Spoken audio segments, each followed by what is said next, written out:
The rhythmic machine gun spray of Loretta's voice suddenly cut to a sickening silence as she stared at the blue paint dripping from her prize bull's flank. On the porch of the crumbling Mayfield estate, her father didn't move to stop the men in tactical vests. He simply watched as they began chaining the gates of the only life she had ever known. The heavy iron links clattered against the fence like a funeral dirge. Yet the most terrifying sound wasn't the seizure of the livestock. It was the soft, predatory purr of a silver convertible pulling into the mud-caked driveway. Inside the dimly lit study that night, the smell of expensive cologne and stale cigar smoke choked the air. Loretta's penlight flickered over a document hidden in her brother's leather portfolio, revealing a gold-sealed contract that didn't mention farming or family. As she heard the floorboards groan behind her and a glass of ice slowly swirl in the darkness, she realized the predators weren't just at the gates. One of them had been given the keys to the front door. The auction barn stank of damp wool and old sweat, the kind that clings to flannel shirts after a week of backbreaking work. Loretta Mayfield's boots sank slightly into the sawdust-strewn floor as she shifted her weight, the leather creaking like a rusted hinge. She didn't need to glance at the clock. Her body knew the rhythm. The morning's first lot had moved fast, too fast. And now the buyers were restless, their fingers twitching over bid cards like gamblers waiting for the dealer's flip. She stood on the wooden dais, her fingers white-knuckled around the microphone, scanning the sea of salt and pepper beards and grease-stained caps. The air was a thick soup of manure, dry hay, and the acrid tang of cheap tobacco. Loretta's voice didn't just start. It ignited. It became a machine gun spray of syllables, a rhythmic percussion that transformed cold numbers into a hypnotic song. She caught a fleeting nod from a broad-shouldered man in the front row and instantly ratcheted the price higher, never giving the crowd a second to breathe or calculate. Her throat burned, a raw, dry heat that felt like swallowing sand. But the momentum was a drug. She orchestrated the chaos, her wooden gavel coming down with the sharp, final report of a rifle shot, sealing deals under the low, appreciative grunt of men who only respected strength and speed. By the time the last trailer rattled out of the lot, the sun was a bruised purple smear against the Kentucky hills. Loretta climbed into her truck, the silence of the cabin ringing in her ears. In her pocket, a thick envelope of checks pressed against her thigh, the physical proof of a day's worth of vocal acrobatics. But as the familiar gravel of the Mayfield estate crunched under her tires, the professional armor began to flake away. The manor house stood like a bleached bone against the darkening woods, its white paint peeling in long, curling strips. Inside, the atmosphere was frozen. Elijah sat at the heavy oak table, his eyes fixed on a 3-day-old newspaper as if it held the secrets of the universe. In the kitchen, Martha stirred a pot of ragu with a mechanical, rhythmic thud of wood against iron, her back a rigid wall of indifference. Loretta stepped into the room, the floorboards groaning under her boots, and slid the envelope of earnings onto the lace tablecloth. Elijah didn't look up.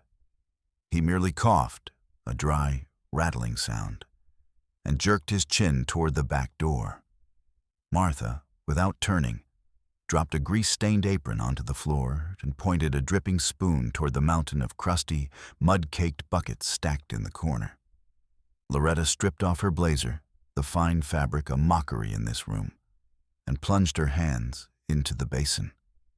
The water from the hand pump was ice, an electric shock that bit into the rope burns on her palms as she scrubbed the dried feed from the troughs. The silence in the room wasn't peaceful. It was a weight, a deliberate erasure of everything she had just accomplished. Elijah's chair screeched against the floor, a sound like a dying animal. He slammed a palm onto the table, making the tarnished silverware leap. His eyes, usually dull and recessed, sparked with a feverish light as he brandished a telegram. Jackson was coming home. The air in the room shifted instantly, the gloom replaced by a frantic, nervous energy. Elijah barked orders, his voice regaining a strength it hadn't possessed in years. He demanded the guest wing be scrubbed until the floorboards shone like glass. He wanted the prize calf slaughtered by Friday. Martha was already at the cedar chest, pulling out a ceremonial tablecloth she hadn't touched since the last wedding. Loretta stood by the sink, water dripping from her reddened fingers, watching them prepare for the return of the prodigal son. Elijah spoke of Jackson's investments and business acumen, as if the farm hadn't been kept afloat by Loretta's voice and sweat for the last decade. To them, she was merely the furniture that kept the house running until the master returned. When the sun rose the next morning, Loretta tried one last time to pierce the delusion. She spread out the ledgers on the sun-drenched kitchen table, the pages marked with grim red stamps and plummeting graphs.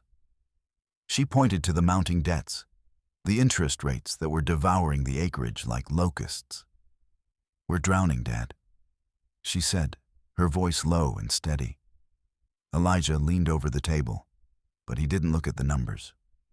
He reached for a page, tore it out, and used it to spill the ash from his cigar. He shoved her hand aside, the rough wool of his sleeve scraping her skin.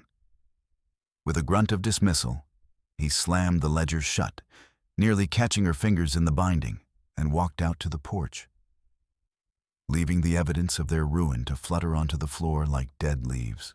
The roar of engines broke the morning stillness. 3 black SUVs tore up the driveway, trailing plumes of red dust that hung in the air like a warning. Men in tactical jackets with the jagged logos of a collection agency spilled out before the vehicles had even fully stopped. Loretta was off the porch in a heartbeat. She watched in horror as one man pressed a pneumatic sprayer against the flank of their lead bull, the hiss of blue paint marking the animal for seizure. Elijah stood on the veranda, his knuckles white around the railing, his face a mask of impotent fury. Loretta didn't stand still. She lunged for the lead collector, a man whose neck was thicker than her thigh, as he reached for the gate chain. "Show me the original contracts," she screamed, her voice echoing off the barn walls. Her boots skidded in the muck as the man tried to shoulder her aside. Loretta didn't retreat. She grabbed a heavy iron chain from the fence post, her muscles screaming as she blocked the path to the stalls. The collector shoved her, a hard, flat-handed strike that sent her sprawling into the dirt. But she was up before he could take another step. She swung the chain, the metal clanking against the gate. A desperate lone sentry guarding the only thing the family had left. From the upstairs windows, she knew Martha was watching, yet no one came down to help. The screech of tires silenced the confrontation. A silver convertible, gleaming with an offensive brilliance against the drab farm, slid to a halt.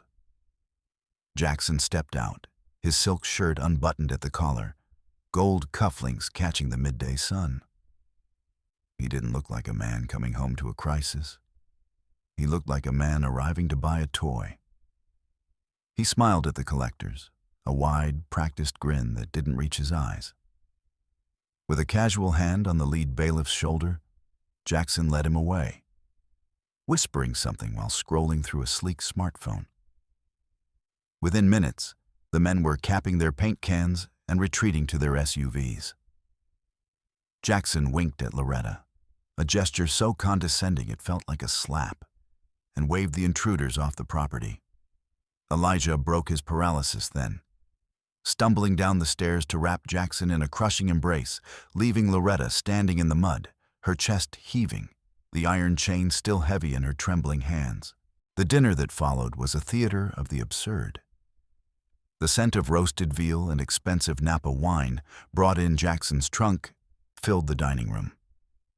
Elijah raised a heavy crystal glass, his voice thick with an emotion he never granted his daughter.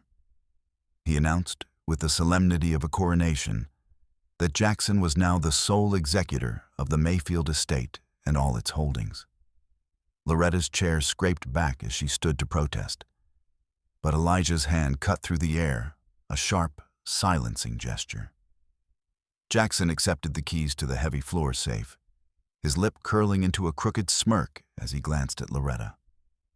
Martha applauded, her eyes wet with relief, piling the best cuts of meat onto Jackson's plate, while Loretta sat frozen, watching 10 years of her life being signed away over a glass of Cabernet. Desperation drove her into the hallway later that night. She caught Elijah near the stairs, gripping his elbow. "Dad, listen to me. He's taking calls in the middle of the night. Look at the papers in his bag, not just what he shows you." Before Elijah could respond, Martha emerged from the kitchen shadows, her face twisted into a mask of maternal rage. She stepped between them, her voice a sharp, jagged blade. "You're just jealous, Loretta. You've always hated that he was the one with the spark. You'd rather see us starve than see him succeed." Elijah shook Loretta's hand off his arm as if she were a leper, calling her an ungrateful viper before following his wife into the parlor. Jackson watched from the top of the stairs, slowly swirling the ice in a glass of amber liquid, his expression unreadable in the dim light. Loretta waited until the grandfather clock in the hall struck 3. She crept out of her room, her bare feet finding the silent spots on the floorboards by memory. The house smelled of Jackson's heavy cologne and stale cigar smoke. She reached the door of the study, the room that had been her sanctuary and was now his fortress. The lock clicked with a sound that seemed to echo like a gunshot in the hollow house. Inside, the moonlight turned the stacks of paper on the mahogany desk into silver tombstones. She clicked on a pen light, her hands shaking as she rifled through the leather-bound portfolio. There, nestled between bank statements, was a document embossed with a gold seal. Blackwood Development Holdings. She scanned the legal jargon, her breath hitching. It wasn't a recovery plan. It was a total liquidation. The blueprints showed the century-old barns replaced by a strip mall and a grid of cookie-cutter townhomes. The pastures where she had raised that first stallion were marked as a proposed runoff site. Most damning was the signature, Jackson's name, scrawled next to a deposit amount that would buy him a life in the city while leaving his parents in a subsidized apartment. A sudden click of the light switch blinded her. Jackson stood in the doorway, his frame blocking the exit. Before she could tuck the papers away, he moved with a predator's speed. His fingers clamped around her wrist, twisting until her bones groaned. The phone she'd used to take photos hit the floor. Jackson didn't hesitate. His heavy boot came down on the device, the screen shattering with a sickening crunch of glass and liquid crystal. He leaned in, his breath smelling of expensive bourbon and malice. "You always were too loud for your own good, sis," he whispered. Loretta didn't wait for morning. She burst into her parents' bedroom, her hair wild, clutching the few scraps of paper she'd managed to snatch. Elijah sat up, squinting, but Martha was faster. She met Loretta in the center of the room, and before a word could be uttered, the crack of a palm against Loretta's cheek silenced the house. Martha's eyes were wild, her voice a hissed litany of betrayal and insanity. She snatched the papers and threw them into the dying embers of the fireplace, watching the evidence of Jackson's greed curl into black ash. Elijah didn't speak. He rose from the bed, grabbed Loretta by the collar of her nightshirt, and dragged her toward the front door. She fought him, her heels digging into the rug, but the old man had the strength of a lifetime of bitterness. He threw open the heavy oak door, and a wall of cold Kentucky rain swept inside. With a violent shove, he sent her tumbling onto the wet porch. "You're dead to this house," he roared over the thunder. "If you breathe another lie about your brother, I'll have you committed." The door slammed, the bolt sliding home with finality. Loretta scrambled to her feet, her clothes soaked and clinging to her skin. She made for her truck, But as she reached the gate, two men in dark suits stepped out from behind the oak tree. They weren't collectors. They were muscle. One blocked the driver's side door, his hand resting on the lock. She looked into their eyes and saw nothing but the cold vacancy of paid labor. She was a prisoner on her own land. The next few days were a blur of escalating shadows. She found herself cornered on the far pasture by a man in a slate-gray suit, a representative of the corporation. When she tried to scream for the farmhands, he simply adjusted his jacket, revealing the matte black grip of a pistol holstered at his hip. "Jackson wants this clean," the man said, his voice as smooth as oil. "Cross the state line, Loretta. It's a big world for a girl with a voice like yours. Don't let it be a short one." She didn't sleep that night. She sat by the window of her small cabin, watching the moon, until the smell hit her. It wasn't the usual scent of wood smoke. It was acrid, chemical, the scent of burning accelerant and dry hay. She looked toward the main barn and saw the orange glow licking the underside of the clouds. The screams of the horses pierced the night. Loretta ran, her lungs burning, her bare feet cutting on the stones. The barn was a roaring furnace. She reached the main doors, but the heavy iron bar was jammed. No, it was locked from the outside. Through the haze of smoke, she saw Jackson. He stood near the tree line, his arms folded, the firelight dancing in his eyes. He didn't move to help. He just watched. Loretta grabbed the iron bar, ignoring the heat that began to blister her palms.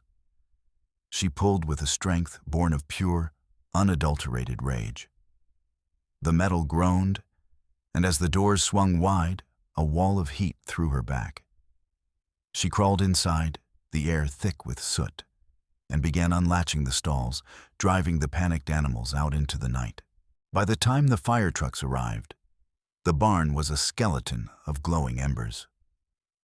Jackson was already there, his arm around a weeping Martha, pointing a finger at the gasoline can he'd planted under Loretta's porch. The sheriff, a man who had shared coffee with Elijah for 20 years, didn't even look at her as the handcuffs ratcheted shut over her scorched wrists. "It's for your own safety, Loretta," Jackson whispered as she was led away. "You're clearly not yourself." She spent the night in a holding cell, but the Mayfield name, or perhaps Jackson's money, got her out by dawn. She went to the only person left, old Mr. Miller at the neighboring ranch. But Miller wouldn't even open his screen door. He showed her a stack of foreclosure notices. "Jackson bought the bank, Loretta. He owns my debt now. If I help you, I lose my home by noon." The day of the county fair arrived like a funeral procession. Loretta knew this was the end. Jackson was set to sign the final deeds on the main stage, framed as a regional investment miracle. She had one chance. She broke into Jackson's mobile office on the fairgrounds, her fingers nimble on the lock she'd practiced on since she was 10. She found the original folder, the one with the forged signatures and the secret clauses about the toxic waste dump. But as she turned to leave, the door hissed shut. An electronic lock clicked. A red light began to pulse on the ceiling. Jackson entered a moment later, his face a mask of cold efficiency. He didn't speak. He nodded to his men. They pinned her against the wall, and the world narrowed down to the sound of silver duct tape being ripped from a roll. They bound her mouth, her wrists, her ankles. They carried her like a piece of livestock to a rusted cattle trailer on the edge of the grounds. The heat inside the metal box was instantaneous. Jackson stood in the doorway, the sun behind him. "The world doesn't need your voice today, Loretta. It needs your silence." The heavy steel door slammed shut, and the padlock clicked. The heat was a physical weight, pressing the breath from her lungs. Loretta thrashed against the metal floor, the scent of old manure and hot rust filling her nose. She was dying in a tin can while her brother sold her soul a mile away. Her hand brushed something sharp, an old auction lever discarded in the corner. She used it as a pry bar, her muscles screaming, her vision tunneling into blackness.